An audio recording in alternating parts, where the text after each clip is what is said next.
Dear auditor, thank you very much for your interest in this presentation, in which I will give my opinion on the possible ways to facilitate the use of modeling in environmental risk assessment. As you know, within EU, more than 100,000 man-made chemical substances are awaiting for risk assessment. This assessment requires the use of models and statistical methods that provide toxicity indices at different tiers. Based on recent publications from EFSA, new challenges need today a particular attention. A clear and unambiguous quantification of uncertainties, the use of toxicokinetic, toxicodynamic models to refine Tier 2 risk assessment, and the duty of documenting models in a transparent and reproducible way.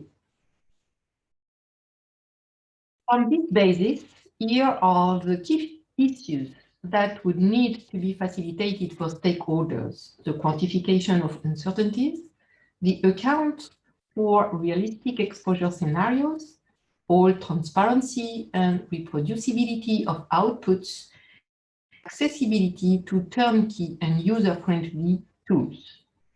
These are the 4 points I would like to develop now. In ERA, decisions should inherently rely on probability distributions that allow to quantify the uncertainty around toxicity indices when models are fitted to observe data.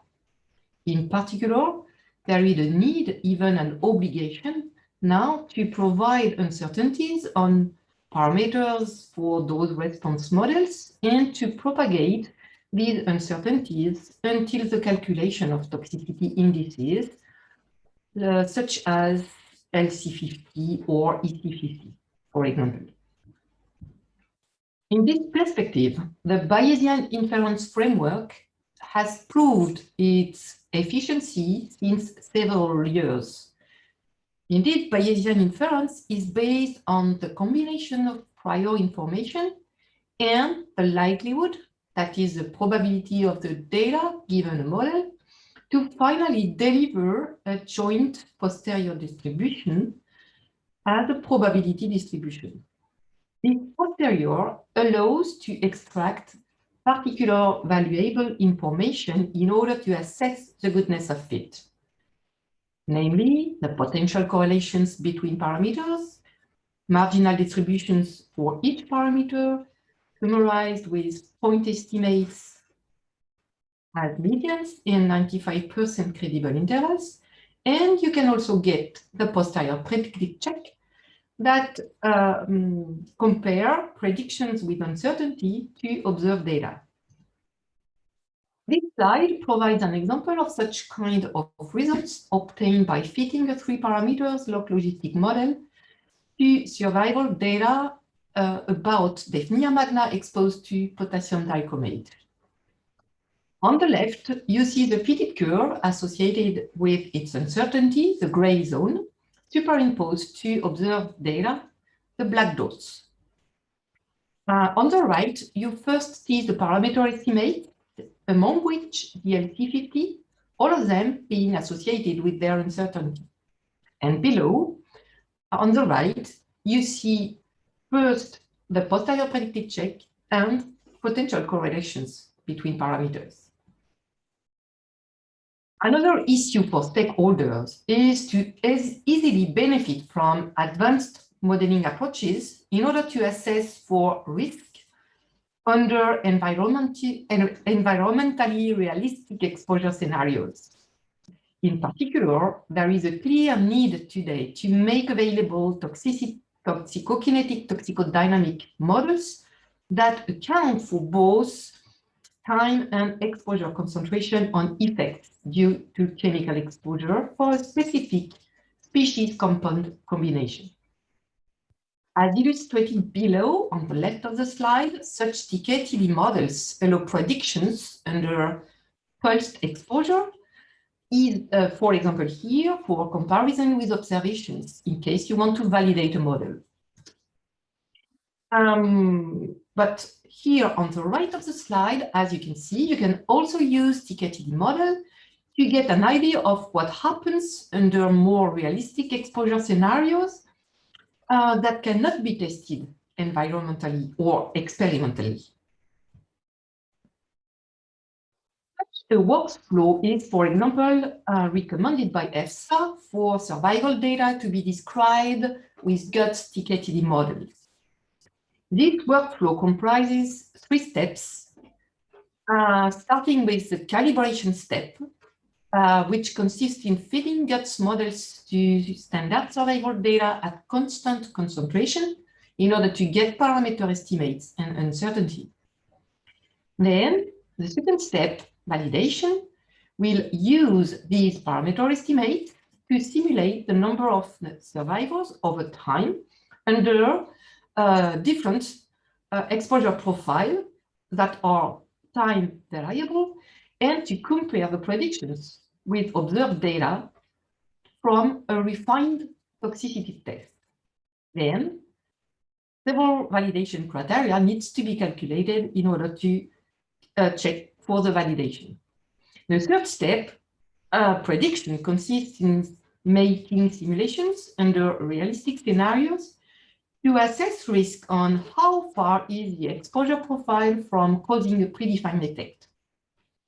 This last step allows to calculate the X% lethal profile, the LPX, that is a multiplication factor leading to an additional X% of reduction in the final survival rate. This slide illustrates the previous steps of the EFSA workflow for the use of GUTS models for survival. The first step, calibration, will deliver plot results for the fit and the parameter estimates with their uncertainty. The validation relies on predictions under pulsed exposure that are compared to observed data in order to calculate the validation criteria. And the third step, prediction, can be used, for example, to simulate what happens for survival under a focus scenario and to calculate the famous LP50. After the quantification of uncertainties and the use of advanced models for ERA, the next key point to facilitate the daily work of the stakeholders is to ensure transparency of the methods and the reproducibility of the outputs.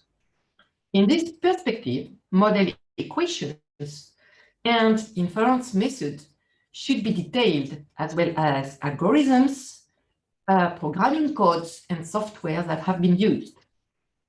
Details on the way uncertainty is quantified and propagated predictions should be given, and everything requires to be summarized. The final key point for modelers that will help stakeholders to overcome all the difficulties mentioned above is to facilitate the accessibility to all necessary tools, avoiding the users to invest in technicalities while allowing them to improve the risk assessment. If we look at the whole ERA scheme, from collecting the data until making decisions, intermediate steps that are analyzing the data and evaluating the risks can be today highly facilitated thanks to the Mosaic platform. Mosaic is a web platform dedicated to the analysis of ecotoxicity data and to the evaluation of risk due to chemical exposure. These are the main features of Mosaic that can be used freely by any user. Mosaic proposes a user-friendly interface. No data are kept on our server, and data can be uploaded in a fully anonymous manner. All results are reproducible either with Mosaic itself or with the R software. And in this perspective, all necessary reports are provided for result comparisons. Finally, all methods running behind the Mosaic web platform are published in the scientific literature to ensure transparency.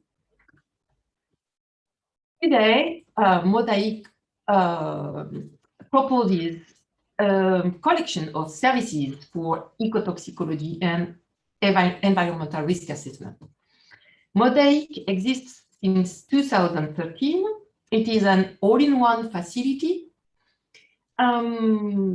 for any ERA stakeholders or ecotoxicologists having data to analyze in full compliance with regulatory requirements. Mosaic offers all services to fit those response models on standard toxicity data, whatever the measured endpoint. Fitting is made under a Bayesian framework so that uncertainties are automatically provided, in particular for LCX and ECX estimates. Mosaic offers all services to perform the EFSA workflow with GUTS models from survival or mobility data.